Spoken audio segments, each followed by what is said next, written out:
देख रहे हैं प्रेस्बिटेरियन टेलीविजन नेटवर्क। यूहन्ना की इंजील मुक़द्दस यूहन्ना की मार्फत लिखा गया इंजीली बयान, उसका 12वां बाब और उसकी 12 आयत से मुझे बताया गया है कि लोग बहुत ज़्यादा आ गए हैं। अगर फिर भी आपके पास कोई जगह है तो किसी को साथ बिठा लें। खुदा आपको बरकत देगा। पीछे भी खड़े हैं और बाहर भी हैं लोग। अगर आप जगह देंगे तो उम्मीद है थोड़ा थोड़ा अभी जगह जड़ी उत्थे थोड़ा आगे हो जाओ मेहरबानी से आगे आ जाए। आगे बीबिया में थोड़ी आगे हो जाओ, थोड़ा आगे आ जाए। भाई भी आगे आ जाए ताकि और लोग भी आकर बैठ सके। यूहन्ना की इंजील पढ़ेंगे, उसका 12वां बाब और उसकी 12वीं आयत से। कलाम मुक़द्दस में यूं लिखा है, दूसरे दिन बहुत से लोगों ने जो ईद में आए थे ये सुनकर कि यीशु यरूशलेम में आता है, खजूर की डालियां ली और उसके इस्तकबाल को निकल कर पुकारने लगे कि होशाना, मुबारक है वो जो खुदा के नाम पर आता है और इस्राएल का बादशाह है। जब यीशु को गधे का बच्चा मिला तो उस पर सवार हुआ, जैसा लिखा है कि सिय्योन की बेटी मत डर, देख तेरा बादशाह गधे के बच्चे पर सवार हुआ आता है। उसके शागिर्द पहले तो ये बातें सुनकर ना समझे, लेकिन जब यीशु अपने जलाल को पहुंचा तो उनको याद आया कि ये बातें उसके हक में लिखी गई हुई थी और लोगों ने उसके साथ ये सलूक किया था। बस लोगों ने गवाही दी जो उस वक्त उसके साथ थे जब उसने लाजर को कब्र से बाहर बुलाया और मुर्दों में से जलाया था।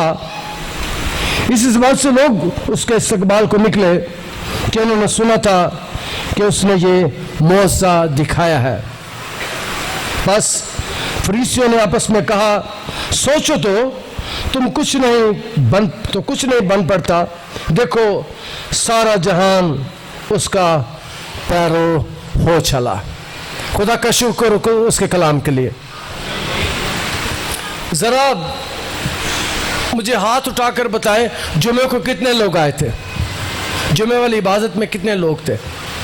बहुत शुक्रिया, काफ़ी 500-700 हज़ार लोग यहाँ बैठे हुए हैं। एक गवाही आपने सुनी थी, एक बच्ची की माँ यहाँ बता रही थी कि मैं पिछले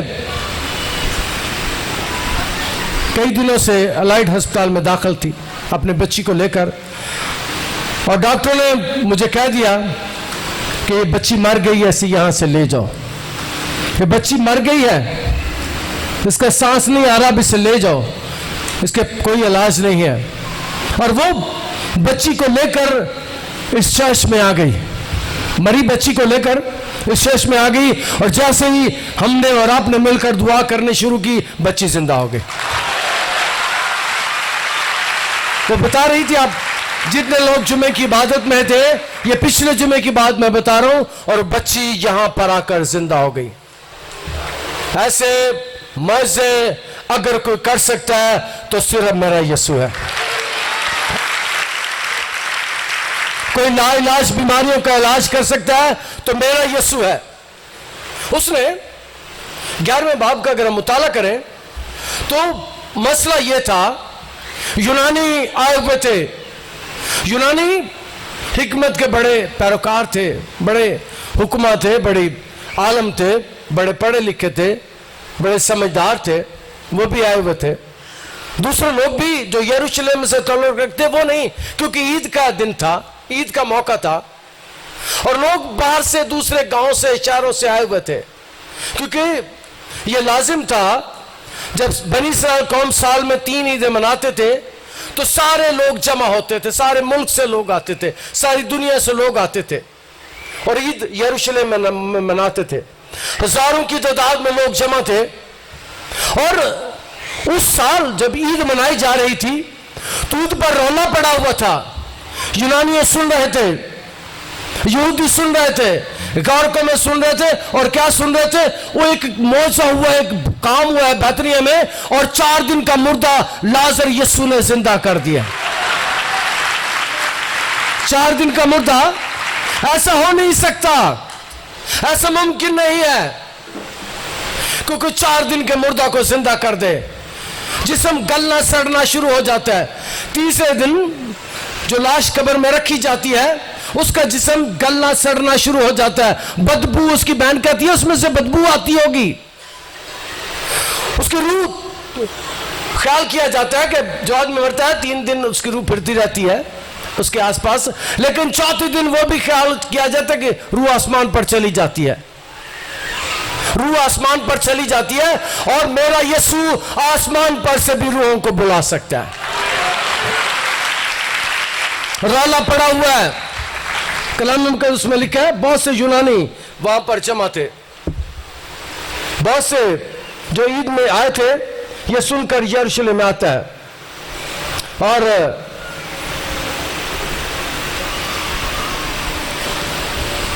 दुनिया हैरान है, दुनिया परेशान है। ये कैसे हो सकता है कि 4 दिन का मुर्दा जिंदा हो जाए? ये कैसे हो सकता है कि इतना बड़ा मौजज़ा हो जाए? ये कैसे हो सकता है गला सड़ रहा आदमी जिंदा हो जाए? यीशु ने, मैंने एक दिन पहले भी बताया था, एक जन्म का अंधा मेरे यीशु के पास आया। जन्म के अंधे के डेले नहीं होते, आंखें नहीं होती। जो जानते हैं जन्म के अंधों को, उनकी आंखें अंदर में धसी होती हैं, वो डेले नहीं होते। यीशु ने उस दिन क्या किया? यीशु ने मिट्टी ली और मट्टी गोली, थूकार मट्टी सान ली, मट्टी सानी, और मेरे यीशु ने मट्टी सान के उसके ख्याल किया जाता है, उलमा कहते हैं कि 2 गोलियां बनाई, और गोलियां बनाकर उसने उसकी आंखों को ऐसे किया और गोली अंदर डाल दी, और जैसे ही गोली अंदर गई वो डेला बन गया। गोली आंख में गई, वो मट्टी की गोली जब आंख में अंदर गई और अंदर जाके वो आदमी की आंख बन गई। उस दिन यीशु ने इस बात को दुनिया पर साबित किया था कि जब आदम को मट्टी से बनाया गया, मैं खुदा के साथ था, मैं खुदा के साथ था। और हजारों लाखों साल पहले जब आदम को मट्टी से बनाया गया, मैं साथ था, और आज भी मैं इस दुनिया में हूं, और आज भी मैं मट्टी से इंसानों को बना सकता हूं, नए अज़ाब बना सकता हूं, मैं नए अज़ाब वजूद में आ सकते हैं। 4 दिन का लाशों मुर्दा जिंदा कर दिया यीशु ने। यीशु ने कब्र के बाहर खड़ा होकर कहा, लाजर मैं तुझे हुक्म देता हूं बाहर आ जा। अगर यीशु कहता मुर्दा जिंदा हो जाए, तो जहां तक यीशु की आवाज जाती सारे मुर्दे जिंदा हो जाने थे, सारे मुर्दे जिंदा हो जाने थे। यीशु ने इसलिए लाजर का नाम लिया। यीशु ने जब यार की बेटी को जिंदा किया, यीशु ने सिर्फ उसको जिंदा किया उसके घर में जाकर। यहां पर भी यीशु ने लाजर को जिंदा किया। यीशु को नाम लेने की जरूरत थी, इसलिए कि जितने मुर्दे मेरे यीशु की आवाज सुनते हैं वो सारे जिंदा हो जाते हैं। सुनिए सुनिए, मेरा यीशु कभी किसी जनाजे पर नहीं गया था। मेरा यीशु, आपका यीशु कभी किसी जनाजे पर नहीं गया था। जिस जनाजे पर यीशु जाता था मुर्दे जिंदा हो जाते थे। जिस जनाजे पर यीशु जाता था, यीशु कभी किसी फूड़ी पर नहीं बैठा। शिवा से कहते हैं यीशु कभी किसी फूड़ी पर नहीं बैठा। जब लाजर को जिंदा करना है, यीशु बैतनिय्याह में नहीं आता, गांव में दाखिल नहीं होता, यीशु गांव से बाहर खड़ा होता है, क्योंकि यीशु मर्ग वाले घर नहीं जाता। यीशु मर्ग वाले घर में नहीं जाना चाहता। यीशु मर्ग वाले के घर की कब्र पर जाना चाहता है। यीशु एक बड़ा मौजज़ा करना चाहता है। मैं पंजाबी में कहता हूं, जब यीशु ने 4 दिन के मुर्दा लाजर को जिंदा किया, मुल्क में तरथल्ली पड़ गई, तरथल्ली पड़ गई,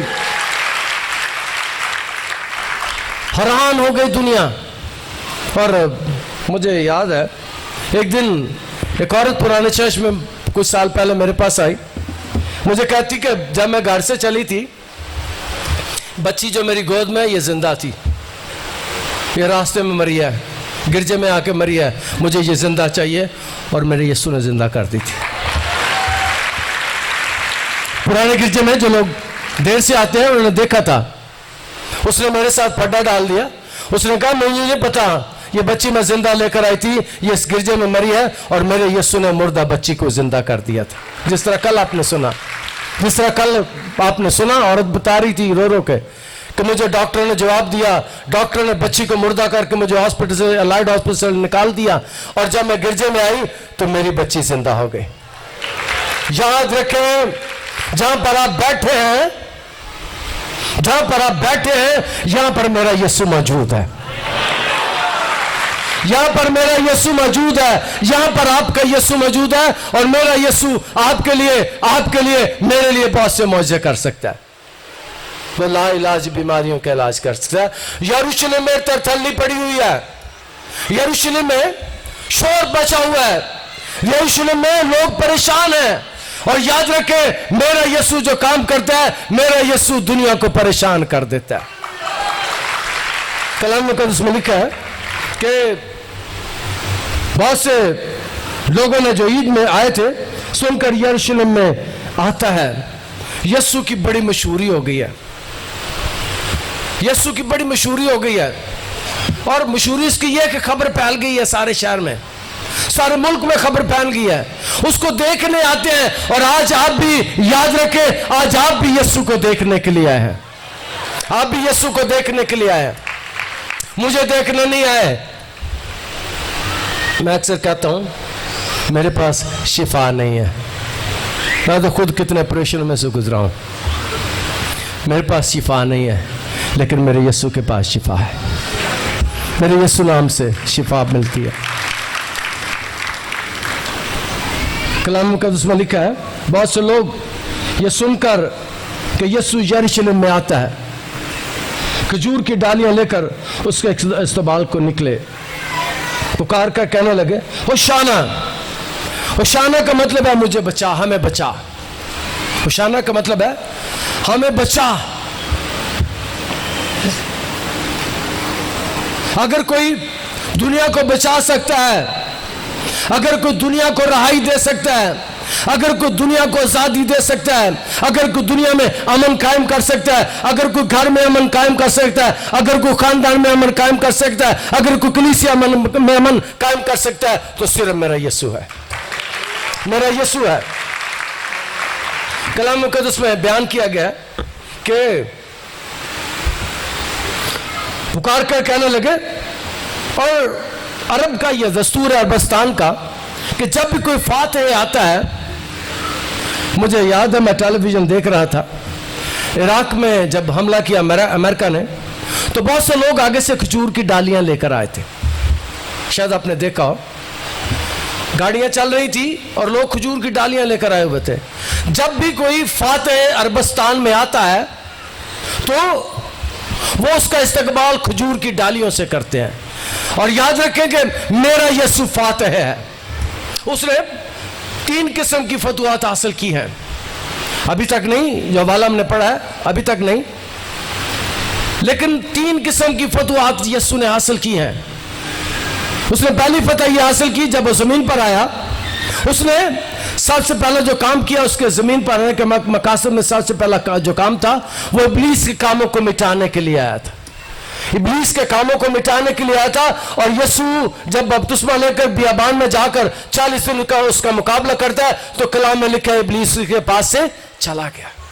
यीशु की पहली फतह यह है, इब्लीस अपने खाते में इससे पहले फतुहात डाले हुए, आसमान पर सबसे पहला गुनाह आसमान पर हुआ था, उसने अपने साथ एक टाइप फरिश्तों को मिलाकर उसने खुदा के खिलाफ बगावत कर दी थी, और उसी पदाश में उसे नीचे जमीन पर फेंका गया। और जमीन पर आकर उसने पहला काम यह किया कि आदम और हवा को उसने बाग एदन से निकलवा दिया, उसने नाफरमानी का गुनाह किया, और इसी अपने कामयाबी पर उतराता है वो यीशु के पास आ जाता है और यीशु का मुकाबला करता है। यीशु भूखा है 40 दिन का और इब्लीस उसे पेट से आजमाने की कोशिश करता है। यीशु से कहता है इब्लीस मेरे पास से दफा हो जा, और वो इब्लीस चला जाता है। यीशु इब्लीस पर फतह पाता है। इब्लीस पर पता ये मेरे यीशु की पहली फतह है। और दूसरी फतह, उसने फलस्तीन के मुल्क में अपने बाजू को खड़ा किया।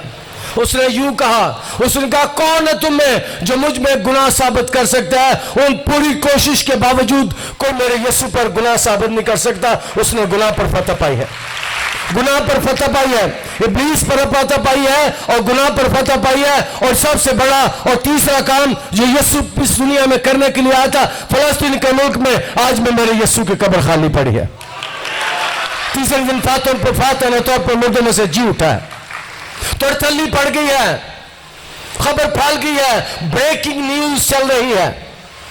यरूशलेम में ब्रेकिंग न्यूज चल रही है। आजकल बड़ी ब्रेकिंग न्यूज चलती है, लेकिन याद रखें कि उससे बड़ी ब्रेकिंग न्यूज कोई नहीं है कि यीशु आ रहा है, यीशु यरूशलेम में दाखिल हो रहा है, यीशु शहर में आ रहा है और लोग डालियां लेकर आए हैं। और मैं खुदा का शुक्र अदा करता हूं, आज आप भी डालियां लेकर आए हैं। आपके हाथों में भी डालियां थी। हमने गाते हुए रास्ते में शुक्रगुजारी की, नारे लगाए और लोग भी नारे लगा रहे हैं। मेरे यीशु के लिए नारे लगा रहे हैं, मेरे यीशु के लिए खुश हो रहे हैं। लोग आए हैं, डालियां उठा के दरख्तों से काट कर लाए हैं, खजूरें लेकर आए हैं, क्योंकि उस इलाके का जो दरख्त ज्यादा मशहूर है वो खजूर है। और खजूर की डालियां मैंने बयान किया कि फातहाना तौर पर इस्तेमाल की जाती है किसी फातह को इस्तकबाल करने के लिए। फातह इस शहर में आ रहा है और कलाम मुक़द्दस में लिखा है कि होशाना मुबारक है वो जो खुदा के नाम पर आता है, नाम में आता है और इस्राएल का बादशाह है। आप भी सारे मुबारक है जो खुदा यीशु के नाम पर इस गिरजे में आया है। सारे मुबारक है, मुबारक है वो जो खुदा के नाम से आता है। आप भी, मैं आपको मुबारक पेश करता हूं कि आप सारे मुबारक हैं। जो नहीं है वो भी मुबारक हो जाएंगे। यीशु के पास आप आ गए हैं, यीशु के कदमों में आ गए हैं। और कलाम मुक़द्दस में लिखा है, और जब यीशु गधे का बच्चा, जब यीशु को गधे का बच्चा मिला तो उसने उस पर सवार होकर, जैसा लिखा है, सिय्योन की बेटी मत डर। यह पेशन गोई कलाम मुक़द्दस में हमें ज़िक्रिया 9 बाब 9वीं आयत में मिलती है। बिनत सिय्योन तू नहायत शादमन हो, दुख्तर यरूशलेम खूब ललकार, क्योंकि देख तेरा बादशाह तेरे पास आता है, वो सादिक है और निजात उसके हाथ में है, वो अमीन है और गधे पर, बल्कि जवान गधे पर सवार है। मैं पिछले हफ्ते मुल्क से बाहर था, माफ़ कीजिए, मैं जॉर्डन में था और मैंने वो देखी हैं जगहें, कुछ काफ़ी जगहें मैंने देखी हैं। उस वक्त उस इलाके में बहुत से अंबिया के इलाकों में मैं गया और देखा भी उन्हें। पहाड़ों पर मैं गया और मुझे कई बातें समझ में आई वहाँ पर जाकर। और जो बादशाह थे, जो जंगजू थे, वो घोड़े इस्तेमाल करते थे। उनके लिए घोड़े होते थे जिसके वसीले से वो जंग पर जाते थे। घोड़ा जंग के लिए इस्तेमाल होता था और जब गधे पर कोई आता था, नबी गधे इस्तेमाल करते थे। जब कोई गधे पर आता था तो इस बात की अलामत थी कि वो सुलह के लिए आया है। यीशु गधे पर इसलिए बैठा था कि गधा सुलह की अलामत है, सलामती के नाम अलामत है। यहां पर कलाम मुक़द्दस में लिखा है ज़िक्रिया 9 बाब 9वीं आयत में कि वो गधे पर सवार है बिनत इस्राएल ललकार, बुलंद आवाज के साथ उसको वेलकम कर, क्योंकि वो आता है। और कलाम मुक़द्दस में इस बात को बयान किया गया, वो सादिक और निजात उसके हाथ में है। अगर कोई निजात दे सकता है, अगर कोई रहाई दे सकता है, अगर कोई आज़ादी दे सकता है तो सिर्फ मेरा यीशु है, सिर्फ मेरा यीशु है। लेकिन एक बात मैं वाज़ेह कर दूं, एक बात मैं आपको सिखा दूं। मैं यहां पर आता हूं, एक बात मैंने पहले भी कई दफा कही है, आज कई लोग नए हैं वो भी सुन लें। यीशु शिफा चुंगे में दे देता है, निजात वो देता है, लेकिन शिफा वो चुंगे में दे देता है। मेहरबानी करके जब यहाँ आते हैं मेहरबानी करके शिफा के लिए आए, लेकिन उससे पहले आपको निजात की जरूरत है। निजात हासिल करने के लिए यीशु के पास है, वो निजात देता है। निजात किसी और के पास नहीं है, निजात सिर्फ मेरे यीशु के पास है। उसके पास आए, वो निजात दे सकता है। और जब आप निजात पा जाते हैं तो शिफा चुंगे में मिल जाती है। लोग कई दफा आते हैं, वो कहते हैं कि साडे लिए दुआ कर दो, सी शिफा पा जाइए। मैं फिर दोहराना चाहता हूं, दूसरी दफा शिफा मेरे पास नहीं और पादरियों के पास में नहीं है, शिफा मेरे यीशु के पास है। वो आपको उठा खड़ा कर सकता है। कलाम मुकद्दस में इस बात को बयान किया गया कि सिय्योन की बेटी मत डर, सिय्योन की बेटी मत डर, दुनिया डरी हुई है, दुनिया सहमी हुई है, दुनिया खौफसदा है। और जिनके अंदर बदूहें होती हैं, पिछले हफ्ते ही जुमे की इबादत में हमारी एक बयान आई थी, वो कह रही थी मैं 2 साल से रात नहीं सोई, गोलियां भी साथ अपने लेकर आई थी, मुझे गोलियां दिखा रही थी। पादरी साहब ये गोली भी खाती थी, मैं रात को गोलियां खाकर भी नहीं सो सकती। और पिछले जुमे जब से मैं इस गिरजे में आई हूं, रात में सुकून के साथ सोती हूं। मेरा यीशु डर खत्म कर देता है, खौफ खत्म कर देता है, लाइलाज बीमारियों का इलाज कर देता है। जिनको नींद नहीं आती वो याद रखे, मेरा यीशु उनको अच्छी नींद दे सकता है। मैं सौ जावांगा नींद से नाल जदों मैं लेट जावांगा। अगर परेशान है तो मत डर, ये लफ्ज मत डर, डर मत, खौफ मत का कलाम मुकद्दस में नए नामे में 365 बार इस्तेमाल हुआ है। और हर साल के 365 ही दिन होते हैं और मसीहियों के लिए हर साल का ये पैगाम है, डर मत कर, डर मत और खौफ मत का, खुदावंद तुम्हें बचा लेगा। खुदावंद ने लाजर को बचाया है, लाजर को रहाई दी है, उसको आज़ादी दी है। कलाम मुकद्दस में लिखा है, सिय्योन की बेटी मत डर, देख तेरा बादशाह गधे के बच्चे पर सवार होकर आता है। यीशु सुलह के लिए आया है। सुलह किसकी है? गधे पर वो क्यों सवार है? सुलह किसकी है? सुलह खुदा और इंसान की है। खुदा मेरे रब के साथ नाराज था, खुदा लोगों के साथ नाराज था गुनाहों की वजह से। अगर कोई सुलह करा सकता है खुदा के साथ तो मेरा यीशु है। वो सुलह के लिए आया है। पहले पाकतरीन मकाम पर सिर्फ काहिन जाता था, कोई नहीं आ सकता था। खुदा की हुजूरी में कोई नहीं जा सकते थे, सारे बाहर रहते थे हैकल में। अंदर सिर्फ कुर्बानी गुजराने के लिए पाकतरीन मकाम पर काहिन जाता था। और काहिन ने ये जुब्बा पहना होता था, जुब्बे के नीचे की तरफ घुंघरू लगे होते थे, कमर पर उन्होंने रस्सा बांधा होता था। जुब्बे पर, मैं फिर दोहराता हूं, उसके घुंघरू लगे होते थे और कमर पर रस्सा बांधा होता था। रस्से के एक सिरा बाहर होता था जब वो अंदर कुर्बानी गुजरानता था। अगर वो गुनाहगार होता तो अंदर ही मर जाता था और उसके रस्से से बाहर से पकड़कर उसकी लाश को खींच लेते थे। लेकिन मेरे यीशु की कुर्बानी की वजह से खुदा को और इंसान की सुलह हो गई। अब जो मैं और आप जब चाहते हैं खुदा की हुजूरी में जा सकते हैं। हमने गुनाह भी किया हो तो हमें माफ कर देता है।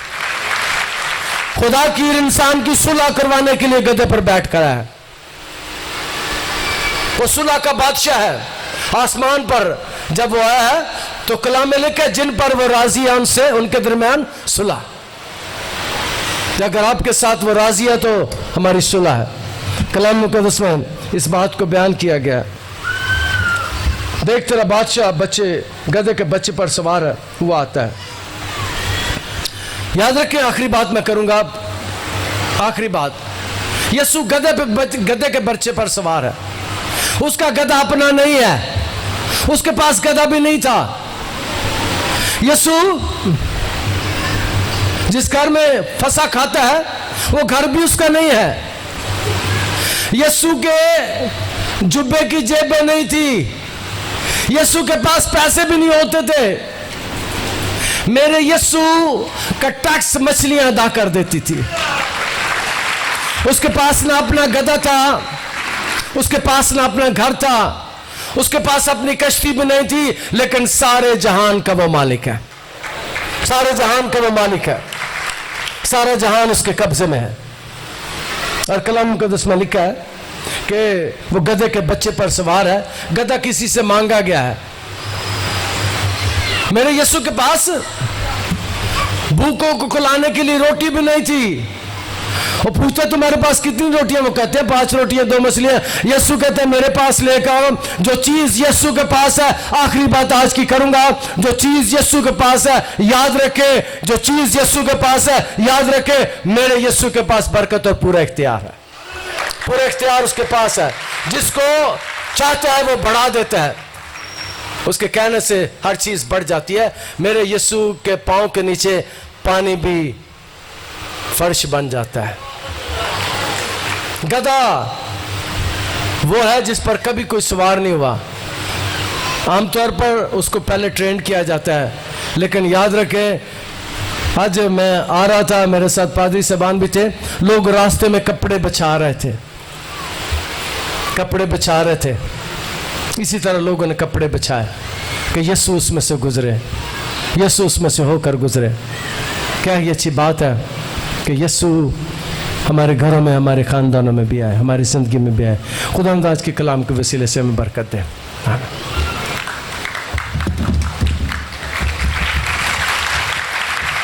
हम दुआ करें।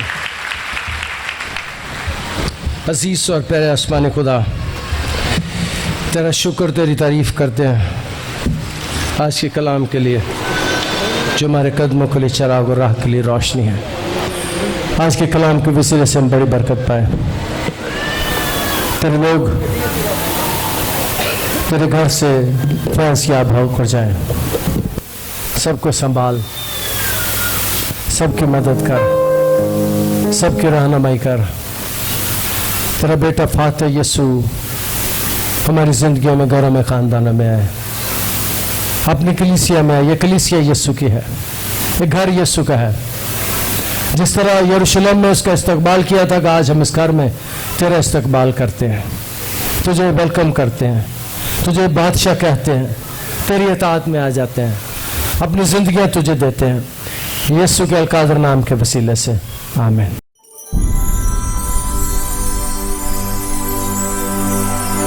आप देख रहे हैं प्रेस्बिटेरियन टेलीविजन नेटवर्क।